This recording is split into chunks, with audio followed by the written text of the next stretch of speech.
Bienvenue dans Un dé dans ta gueule, une émission sur le jeu de rôle. En fait, je vais parler de ma partie de jeu de rôle qui dure depuis 3 ans. Si vous désirez une quelconque vidéo sur des points de détail sur le jeu de rôle, il n'y a pas de problème, il faudra suffit de le mettre dans les commentaires. Mais si vous désirez passer certains points de la vidéo, il y aura tout qui sera marqué en dessous dans les commentaires pour passer les étapes. Donc là, je vais parler du jeu de rôle, de l'univers de ce jeu de rôle, et ensuite de la partie. D'abord, je dois en parler. euh, voilà, on avance. Bon, d'abord, la partie de jeu de rôle que j'ai réalisée n'est pas une partie autour d'une table. Habituellement, on le fait, hein, c'est bon, bon vivant, etc. Mais c'est fait en virtuel. Ça nous permet en fait de jouer le soir très facilement. On peut prendre des dates plus facilement. Et avec un logiciel comme Fantasy Ground 2 que vous voyez ici, eh bien, ça me permet de gérer les batailles tactiques, etc. Alors forcément, c'est un peu moins convivial qu'une table autour en train de boire des bières, des cahuètes, etc. Mais ça a l'avantage de pouvoir faire des parties plus souvent et que l'organisation est plus simple. En fait, l'organisation est plus simple. On a quand même pas mal d'avantages et bon, c'est vrai avec les caméras, ça passe plutôt pas mal. Alors, c'est une partie pick-up. J'ai pris 5 joueurs, j'en connais très peu, j'en connaissais que 2. Et les 3 autres, en fait, je ne les connaissais pas du tout. Je les ai recrutés sur Pathfinder-FR. Et ça permet, en fait, dans une partie pick-up, d'avoir des joueurs qui ne se connaissent pas et qui ne peuvent pas prévoir les actions des autres, mais aussi d'avoir des parties totalement qui sortent de l'ordinaire, parce que justement, en général, les joueurs qui se connaissent trop bien, etc., jouent trop, peut-être un peu trop ensemble. Et quoi, ils jouent toujours ensemble, hein, les joueurs, ils ont des liens, mais ils vont pas s'attendre justement aux réactions des autres qui leur sont totalement inconnues. Alors, maintenant, j'ai peut-être parlé un petit peu du jeu de rôle Pathfinder, qui est quand même, c'est un héritage de Donjons et Dragons. Hein. Pathfinder, c'est Donjons et Dragons. Donjons et Dragons qui en fait se sont divisés en 2 parties. Donjons et Dragons quatrième édition, etc., qui est de Wizard of the Coast, et ceux qui n'ont pas voulu de cette nouvelle édition, qui ont resté un peu dans les anciennes règles, mais qui les ont améliorées, qui s'appelle Pathfinder. Alors Pathfinder, avec l'héritage des anciennes règles, on a énormément de customisation qui permet aux joueurs de faire un peu tout ce que vous voulez. Vous voyez déjà, ça c'est le personnage pré-tiré. Vraiment, les personnages sont très différents et ça permet aussi des univers aussi très différents. Donc là, voilà, je vous montre un petit peu tout ce qu'il y a, des airs, neige, des villes de ruffians, des trucs Heroic Fantasy purs où vous allez dans les enfers, vous allez vous fighter avec des gros démons. Euh, il- En général, ça reste quand même du médiéval fantastique, mais il y a des trucs what the fuck, hein, comme les barbares qui se battent contre des gros robots. Mais ça va aussi très bien à faire les pirates. Vous avez un bateau de pirates et vous allez aborder d'autres bateaux. Il y a vraiment de tout. Leur objectif est vraiment de faire quelque chose d'assez riche. Et en conséquence, quand vous faites des pirates, ça peut ressembler à ça. Hein. Il y a tellement de règles que vous avez finalement des personnages totalement différents. Vous faites 3 pirates, quasiment du même type, avec la customisation où ils sont vraiment différents. Ça a un avantage, ça a aussi un inconvénient. C'est très lourd comme système.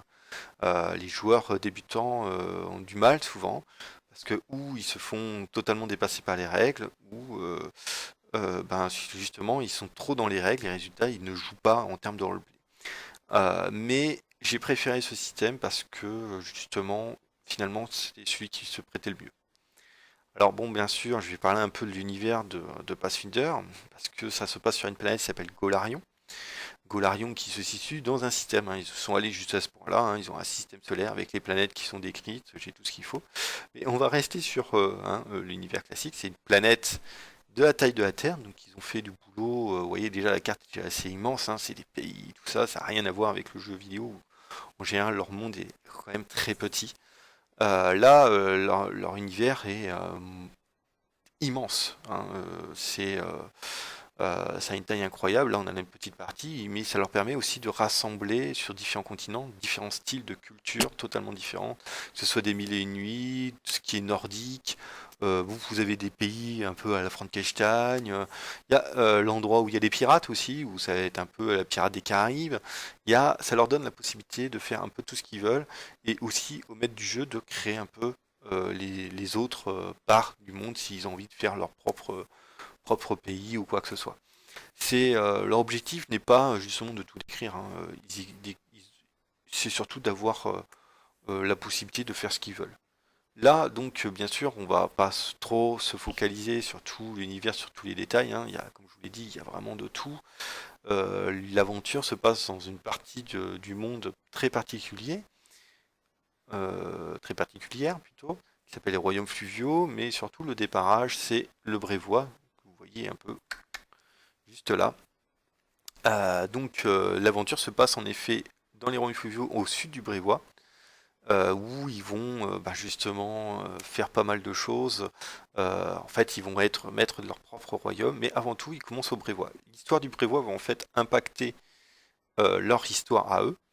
Et pour cela, il faut aussi que je parle des voisins du Brévois, pour pouvoir comprendre en fait un petit peu certains impacts qu'il y aura au fur et à mesure dans l'aventure.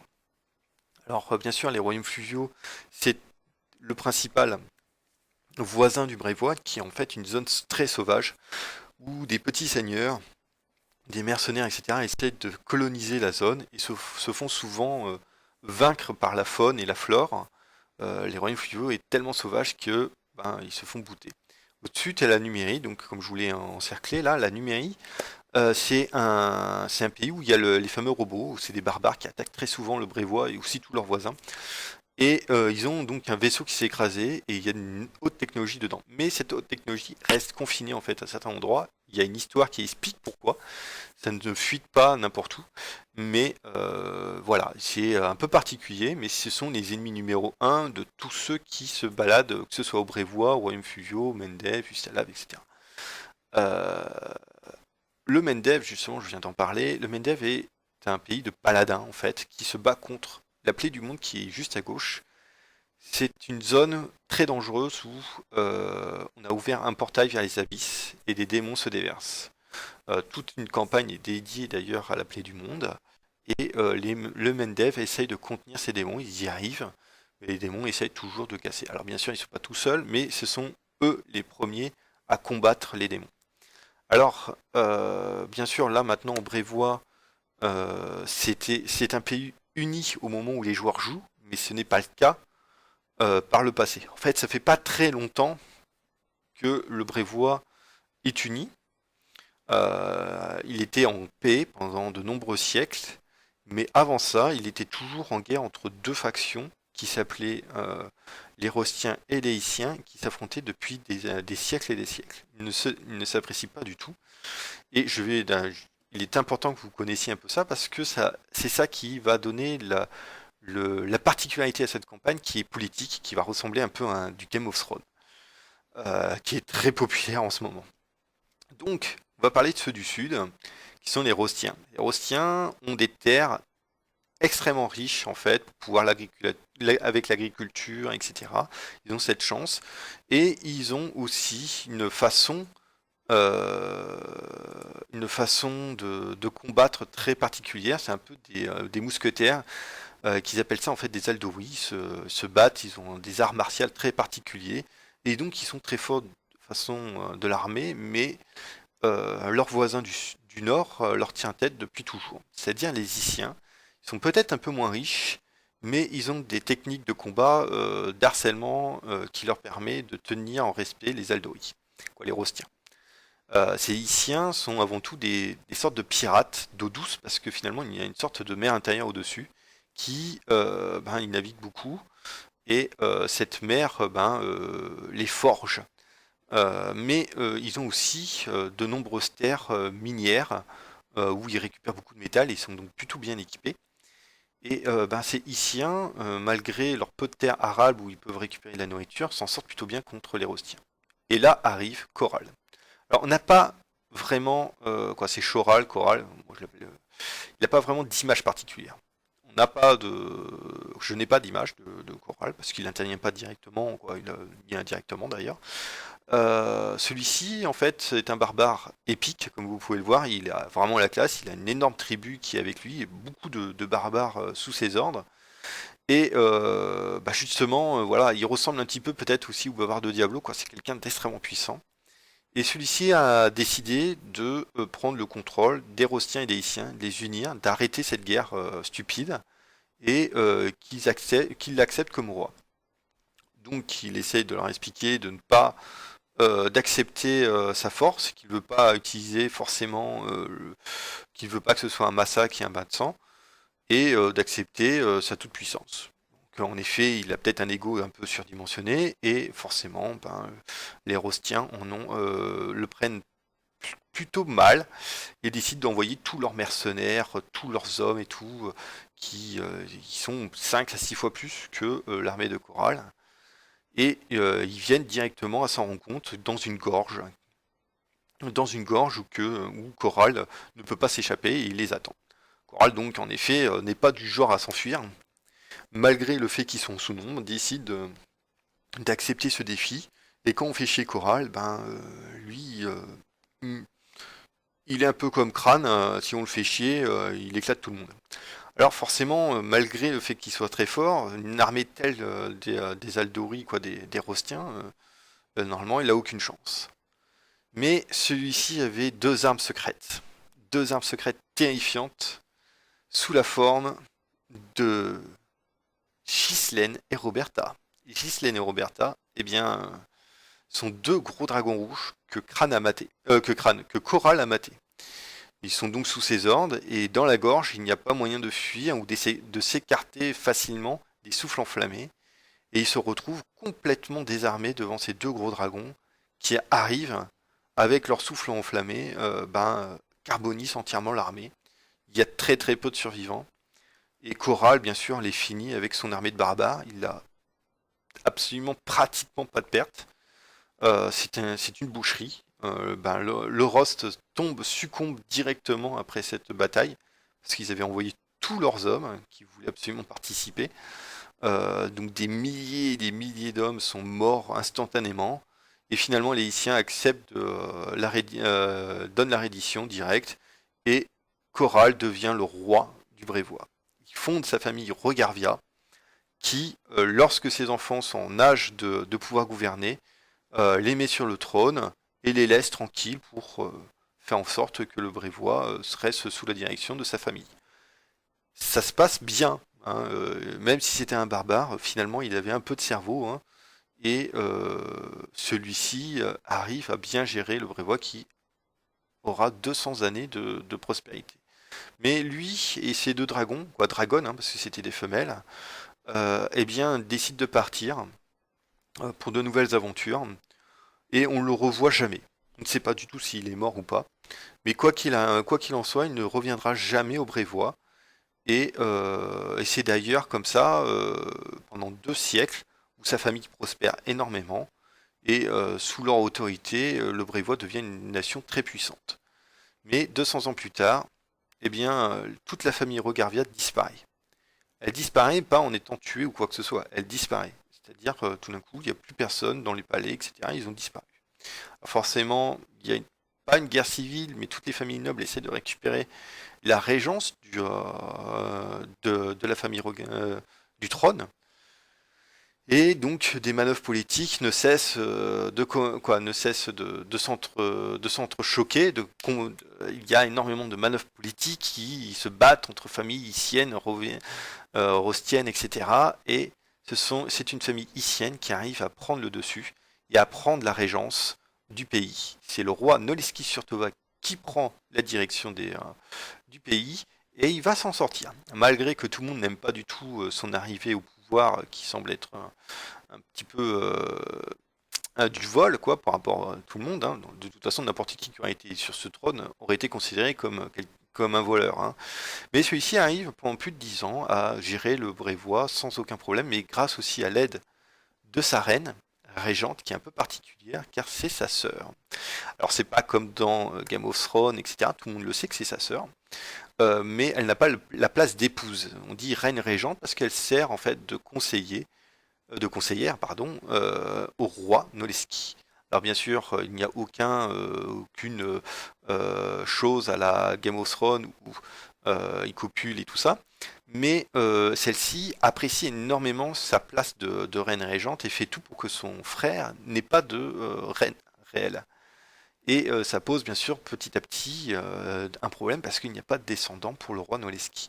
Alors les familles commencent à utiliser ce genre de défaut dans la cuirasse des Surtova et essayent de récupérer un peu le pouvoir. Donc, toutes ces familles nobles se battent et c'est très important parce que justement ça donne l'ambiance générale du Brévois où l'aventure commence. Donc c'est le bordel, il y a tout le monde qui se tire dans les pattes et l'ambiance pour le petit peuple est très dure. En effet, la loi est sévère, c'est du vrai médiéval, les cages à corbeaux sont utilisées, la pendaison, et la vie pour les petites gens est très difficile, hein. Ils voient finalement d'un mauvais œil quasiment toutes les familles nobles qui les utilisent fortement pour leur propre ambition. Mais il y a aussi les cultes démoniaques qui essayent de prendre le pas, et ces cultes démoniaques ils créent une chasse aux sorcières et beaucoup d'innocents payent le prix et sont incinérés. Quand incinérés, ils sont brûlés vifs au bûcher, hein. Au bûcher. Voilà, et forcément, c'est pas très gai. Alors les divinités, justement, on en parlait, les divinités bonnes sont Abadar, entre guillemets bonne, hein, parce que c'est une divinité du commerce qui fait tout pour que tout soit bien réglementé et que le commerce soit bien fait. Le commerce est la chose la plus importante pour le Brévois. Et les gens donc veulent surtout quelque chose de correct et où les gens ne trichent pas entre eux et pas que le meilleur gagne. Donc c'est très réglementé, etc. Et Abadar est très apprécié pour ça. Alors par contre, étant donné qu'ils sont souvent en guerre et qu'ils aiment bien les duels à cause des Rostiens et tout ça, Gorum, que vous voyez, est une divinité de la guerre, hein, sans blague. Oui, oui, c'est une divinité de la guerre et elle est très appréciée aussi. Étant donné qu'avec la Numérie et ses barbares, ils ont souvent des raids, ils sont donc souvent en guerre. Il ne faut pas oublier qu'au sud du Brévois, il y a une terre assez sauvage où des bandits, des tribus de barbares du Numérie aussi, des centaures les attaquent. Alors, elle est très appréciée, mais le Gorum n'est pas forcément en bon terme avec une autre divinité qui est très appréciée au Brévois, qui est Pharasma. Pharasma, c'est la divinité de la mort qui n'est pas nécromancien, hein, du tout. Elle déteste les morts vivants. Elle veut que tout le monde, lorsque quelqu'un meurt, eh bien, son âme arrive dans de bonnes conditions, soit jugée la façon de la plus neutre possible, afin qu'il puisse rejoindre le paradis de sa divinité. Alors, par contre, si elle a en effet un problème avec Gorum, c'est parce que Gorum, lui, voudrait que ses guerriers se battent plus longtemps en étant des morts-vivants. Et ça marche pas. Alors, par contre, il y a Erastil, qui est une divinité mineure au Brévois. C'est une divinité importante, quand même très puissante, mais qui peut considérer au Brévois, c'est quand même il protège les communautés des alentours, des bêtes sauvages, etc. et veut la prospérité pour les petits villages et la fraternité dans les familles. Alors tout ça vous permet d'avoir un petit peu d'idée un peu dans quoi il joue. Bien, maintenant je vais parler un peu de l'aventure et cette aventure qui se passe donc au Brévois et surtout dans les royaumes fluviaux.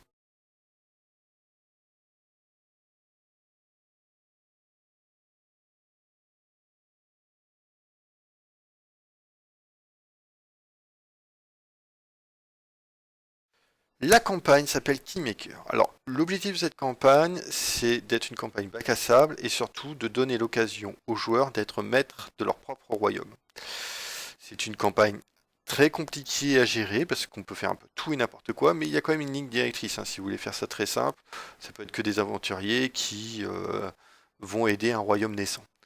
Alors, avant tout, l'histoire, c'est un groupe de personnages qui ont l'occasion de partir à l'aventure pour nettoyer l'un des 4 secteurs qui étaient au sud du Brévois. Ce sont des secteurs sauvages où il n'y a pas de civilisation et qui rassemblent en fait qui rassemblent d'énormément de bêtes sauvages et quoi que ce soit, et ils lancent donc une chasse particulière dans chacun de ces secteurs, et si quelqu'un arrive à nettoyer l'un de ces secteurs, il obtient un titre de noblesse.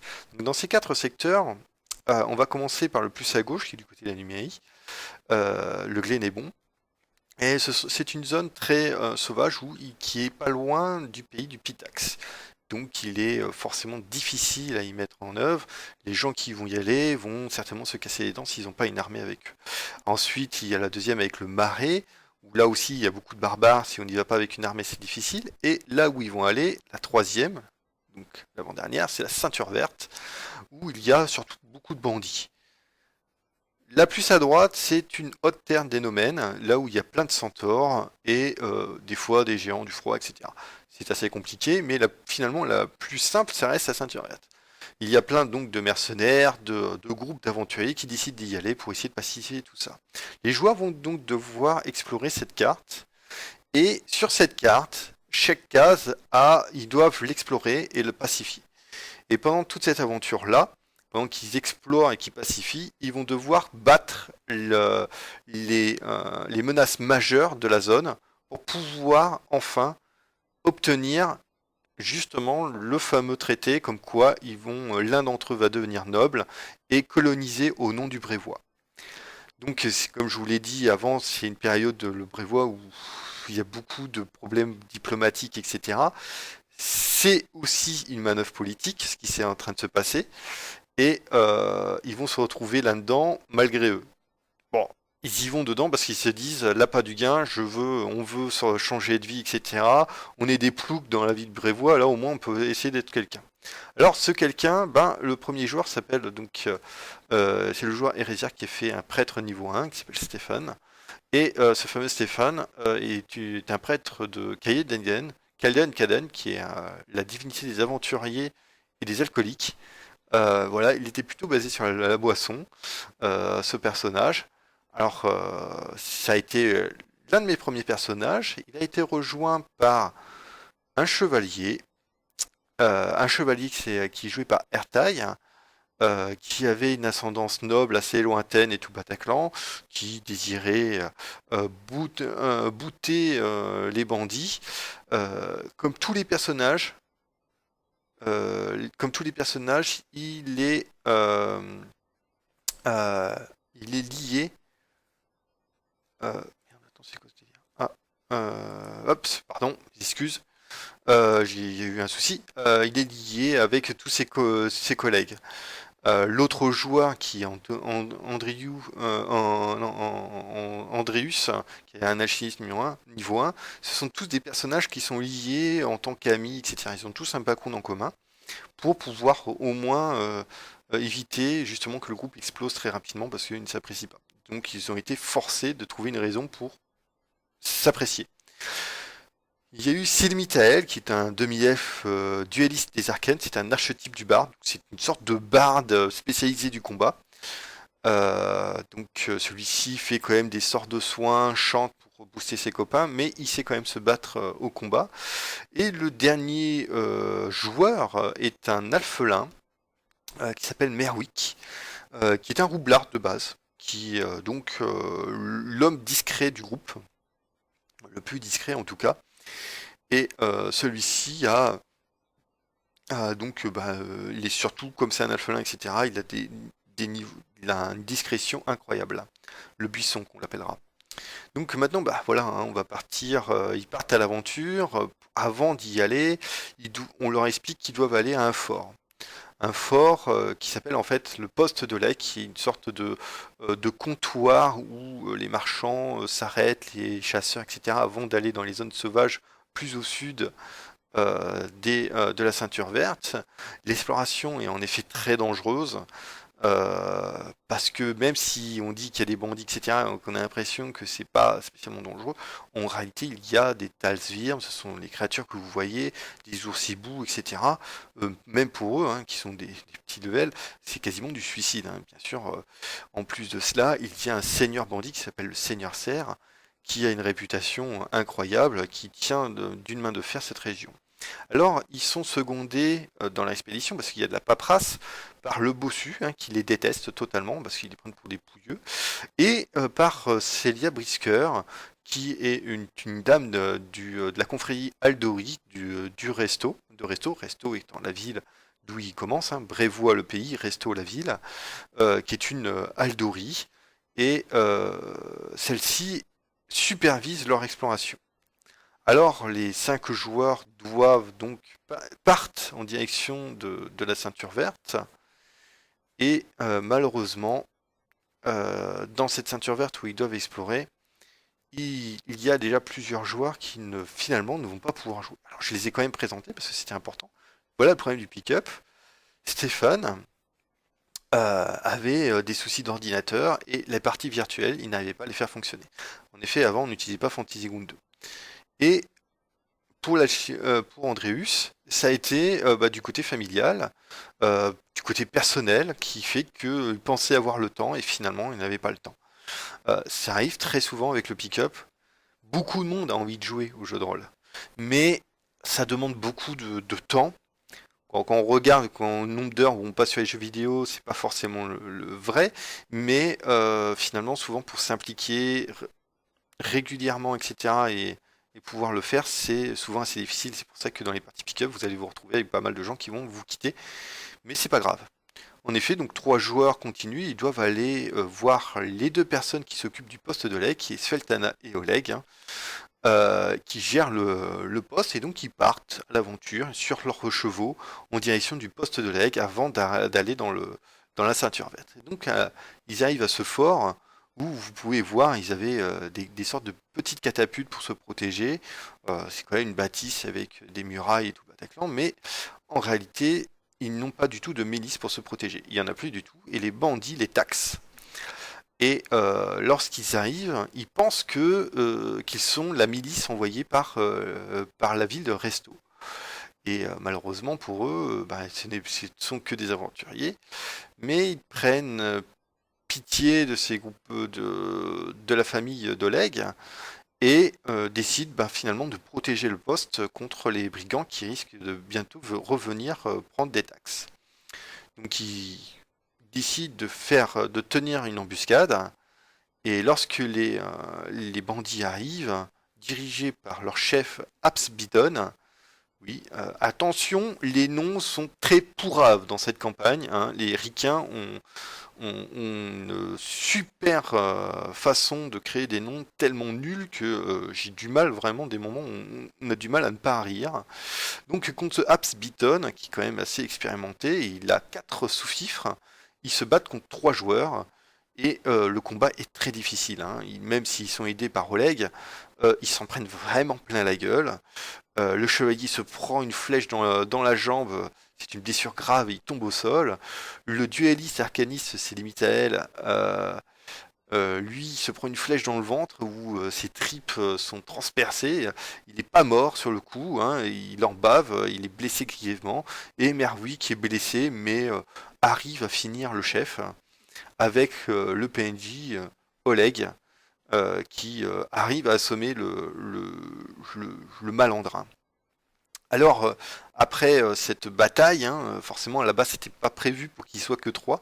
On avait fait quand même la partie, hein, bien sûr, quand les 2 autres joueurs ils sont partis au moment où on avait fait la partie. Ça arrive tout le temps, hein. Eh bien, le chevalier, le joueur Erta, décide que ça ne lui plaît pas, les parties virtuelles. Il a voulu essayer, il a dit, bah voilà, c'était pas mal, il est allé jusqu'au bout, au moins lui, et laisse donc sa place à d'autres joueurs. Alors là, vous allez vous dire, oui, mais t'as perdu 3 joueurs. Mais vous inquiétez pas, hein, il y a tellement de gens qui veulent faire des parties de jeux de rôle que vous n'avez pas de problème à récupérer d'autres joueurs. Alors, le mieux, c'est justement d'accepter que les gens vous quittent et de faire au mieux et de faire en sorte que d'avoir le groupe qui s'entende bien après un moment. Et c'est là où vous aurez les meilleures parties. Donc les gens sont très blessés, mais heureusement, 3 de nouveaux de leurs amis les rejoignent qui étaient en retard. Et c'est Drakenos, un inquisiteur qui se fait passer pour prêtre. En fait, c'est vrai qu'il a raison de se passer pour prêtre de Pharasma, parce que un inquisiteur c'est comme un prêtre. Zatsa Marduk est un gnome magicien qui était surtout enchanteur. Et euh, qui rejoint ensuite Parto Hargrim, un rôdeur urbain dont sa spécialité est d'être un guide naturel, hein. C'est un rôdeur certes nain, il chasse à l'albarde certes, mais il est censé être bon pour guider les joueurs dans la nature. Alors bien sûr, la famille d'Oleg est très contente de ce qui s'est passé, ils sont contents, ils veulent absolument remercier le groupe de joueurs, hein, et leur proposent le gîte et le couvert gratuitement s'ils reviennent de leur excursion dans la ceinture verte. Alors bien sûr, la cavalerie arrive toujours à la bourre, la milice de Resto arrive avec à son commandement Kesten Garès. Donc ce Kesten Garès prend la défense du poste de l'Aigle et ils n'ont plus à s'inquiéter. Et eux peuvent enfin partir à l'exploration. Alors l'exploration c'est un peu bidon en effet, hein. D'ailleurs je vais passer un minimum, c'est ils font chaque case, ils vont s'explorer, est-ce qu'il y a un événement ou pas, c'est assez chiant, ça a été assez difficile, j'ai jamais fait ça. Donc je vais surtout passer un petit peu tout ce qui s'est passé, pas chaque case, mais carrément aller d'événement en événement. Donc d'abord ils sont allés voir un ermite qui s'appelait Boken, hein, qui est alchimiste et qui leur prépare des potions. Il est un peu foufou, etc. Et ensuite, ils sont allés se balader dans la ceinture verte. Et ils ont rencontré des kobolds un peu bizarres qui étaient un peu devenus très agressifs ces derniers temps. Et ils découvrent que finalement, ces kobolds sont un petit peu pas agressifs sur le fait qu'ils veulent pas les humains, c'est parce qu'ils se font attaquer par un ennemi particulier. Et ces kobolds les amènent à leur chaman qui s'appelle Tartuk. Les kobolds en ont très peur de Tartuk, hein, ils le remarquent, mais bon, pour le moment, ils essaient de savoir un peu ce que c'est. Donc ils ont décidé de ne pas tuer les kobolds, et ils écoutent le chaman qui parle très bien leur langue, et leur explique que leur ennemi héréditaire, les mythes, des fées maléfiques, oui, oui, des fées maléfiques, les affament et les attaquent en permanence, et ils ne savent pas comment s'en sortir, parce que là, ils sont vraiment au bout du rouleau. Donc ils décident finalement d'aider les kobolds pour essayer de tenir pour les pacifier. Et ils découvrent les mythes. Les mythes qui ressemblent à un truc horrible, hein. Quand vous voyez cette image, ça vous donne pas envie d'avoir pitié des mythes quand vous allez leur taper dessus. Mais ils sont très nombreux. Et donc, quand ils ont vu qu'ils étaient assez nombreux, ils ont rencontré une personne sur la route qui s'appelle Galiac. Alors vous avez un peu de spoil pour savoir ce qu'il était en réalité. Et ce Galiac leur propose d'être mercenaire et d'obtenir une très belle somme en contrepartie de son aide contre les mythes. Il veut bien risquer sa vie, mais à condition qu'il y ait un paiement. Donc ils disent ok et ils y vont. Donc les mythes sont des créatures quand même très faibles, euh, même pour des fées. Ils sont vraiment pas très très fortes, mais ils sont quand même très nombreux et ils vivent dans des souterrains très petits. Donc les gens de grandes personnes avaient des pénalités. Ce fut assez difficile pour eux, mais le plus difficile, c'est quand ils ont rencontré que les mythes avaient des affinités à contrôler, ou tout du moins domestiquer les gros insectes. Et donc cet insecte, ce mille-pattes, n'est pas un petit mille-pattes, hein. C'est un mille-pattes qui prend la place de 4,50 m, 4,50 m, donc qui fait à peu près 10 mètres de long. Et ce truc-là énorme s'attaque au groupe, et le groupe serait mort si Merwick, l'alphelin, ne s'était pas jeté sur son dos pour essayer d'attirer son attention et euh, d'essayer de l'empêcher de combattre. Ça a très bien marché, c'était un acte héroïque qu'il a fait, c'était incroyable mais malheureusement, même s'ils arrivent à vaincre la créature et qu'ils décident ensuite de fuir, celui-ci meurt sous les coups de la créature. Mais dans ma partie de jeu de rôle, pour éviter qu'on meure trop rapidement, j'ai décidé d'instaurer des points de bravoure et qui peuvent se former en points de destin. Donc Merwick est mort, et un point de destin, c'est d'être invincible pendant 24 heures. Il l'utilise, et c'est un point de destin, c'est fait pour donner un peu de substance au personnage qui va être sauvé par une entité puissante, maléfique ou bénéfique, ou une autre neutre, hein, pas forcément, et qui ont des intentions sur le monde où ils sont et qui vont servir. Le fait qu'il a été sauvé, c'était justement en contrepartie d'une tâche à faire. Et donc, voilà, comme l'image vous le montre, le petit bisou avec l'ange c'est cool, mais en fait derrière il y a des trucs vachement moins cool. Et les joueurs savent que ça va mal se passer pour eux, il va y avoir quelque chose à gérer pour, pour payer finalement la dette qu'ils ont sur le fait que Merwick n'est pas mort. Alors Galiac, lui, vu la dangerosité du truc, décide de prendre son paiement. Ils ne veulent pas. Galiac leur défonce la gueule en s'enformant en loup-garou. Voilà, défonce la gueule et il récupère plein de matos et le groupe va lui en vouloir beaucoup. Alors, bien entendu, ils reviennent plus tard, ils arrivent à tuer les mythes qui montaient ce genre de créatures. Ils sont donc contents, ils ont vaincu les mythes définitivement. Et quand ils reviennent, les kobolds sont apeurés. En effet, le chef des kobolds fait remarquer au groupe que Tartuk veut les trahir. Et ils sont prêts, les kobolds, à les laisser agir contre Tartuk. Et donc là, on s'ensuit un combat contre Tartuk, qui en effet voulait les trahir, mais il se remarque qu'il est quand même complètement taré. Donc il y a un combat, ils arrivent à le battre, et celui-ci se suicide. C'est là où Merwick récupère le titre de Seigneur Patapon. Alors Galiac, lui est parti, hein, ils ont voulu essayer de le retrouver, mais ils ne le retrouveront pas tout de suite, ils ne pourront pas se venger d'ailleurs de sitôt.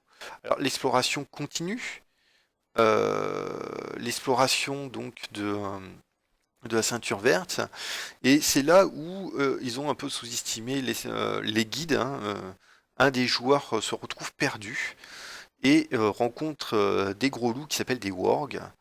Un combat s'ensuit et malheureusement, à cause de la maladresse de Silmitael, le Zat Sarmarna perd un œil et Silmitael meurt.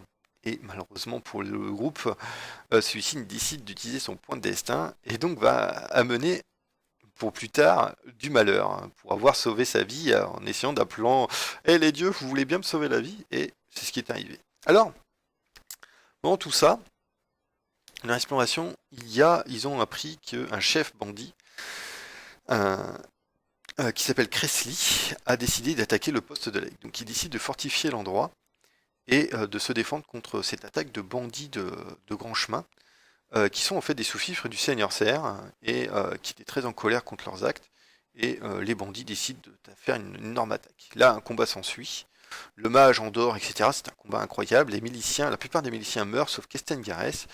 Et on découvre que le nain est extrêmement rancunier, hein, parce que quand les personnages, les bandits qui étaient endormis, qui ne représentaient pas de menace, eh bien, il leur coupe la tête. Alors, bien sûr, à la fin du combat, les joueurs qui se font maintenant appeler la salamandre bleue, ont vaincu l'armée des bandits et décident finalement fait le point sur ce qui est arrivé. Alors avec cet acte d'avoir bouté quasiment tous les bandits, bien sûr, ils se disent qu'ils ont quasiment fini. Il leur reste certainement le chef, ils apprennent de la part de Cressly que le chef, le seigneur Serre, est encore en vie et risque de leur poser problème. Donc, mais l'hiver arrive. Et quand l'hiver arrive, ils découvrent que la région est très dangereuse parce qu'il y a des géants du froid qui viennent des montagnes, qui peuvent se balader jusque là, jusqu'à la ceinture verte. Alors là, forcément, ça leur plaît pas du tout, parce qu'un géant du froid qui chasse les gens et qui est connu pour justement avoir tué de nombreux groupes d'aventuriers qui ont essayé de le tuer, ça leur donne pas envie. Il leur reste un peu de temps, une semaine, et ils se disent, bon bah allez, on est un peu greedy, ils disent non, non, on va pas retourner tout de suite en ville pendant l'hiver, on va d'abord faire un tour. Et là, quand ils sont allés faire un tour, ils sont malheureusement tombés sur une créature ignoble qui mange leurs chevaux. Oui, alors c'est ça la créature. La créature, qui est une énorme plante, qui est en plus empestée de peste, de poison, etc., mange leurs chevaux et en plus tue leur nain. Le nain Thoragrim. Le nain Thoragrim meurt à son tour et celui-ci utilise son point de destin pour justement éviter d'être éliminé de la partie. Alors voilà, donc celui-ci sait qu'il va apporter des problèmes, il obtient le point de destin, quelque chose vient l'aider pour lui sauver la vie, mais voilà, ils arrivent à s'en sortir et ils reviennent au poste de Lake tout penaud et décident de revenir à Resto avec le chef des bandits, Cressly, afin de l'amener devant la justice et obtenir une prime supplémentaire. Donc en effet, c'est plutôt bien, mais pendant le voyage du retour vers Resto,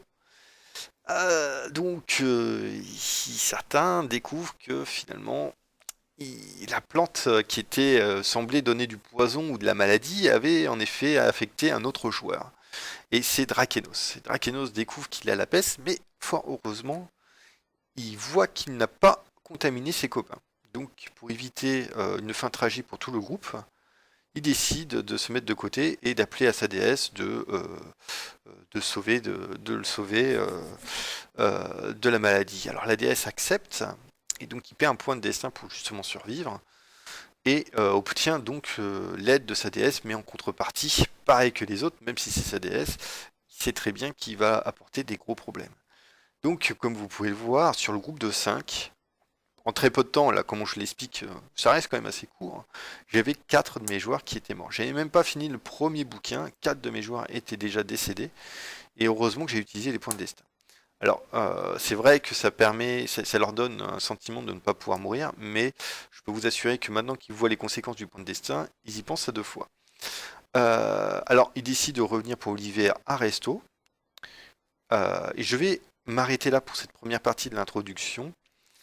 La prochaine partie, donc, je expliquerai ce qui leur est arrivé jusqu'à aujourd'hui. J'espère que ça vous a plu, que vous avez à peu près compris tout ce qu'il y a. La prochaine partie arrivera d'ici peu, je l'espère, parce que j'ai eu pas mal de problèmes de montage de vidéos. J'espère que j'en aurai plus. Et donc, la suite de leurs aventures va arriver, et ensuite, vous aurez des vraies parties de jeux de rôle avec Fantasy Ground où vous voyez mes joueurs en train de discuter.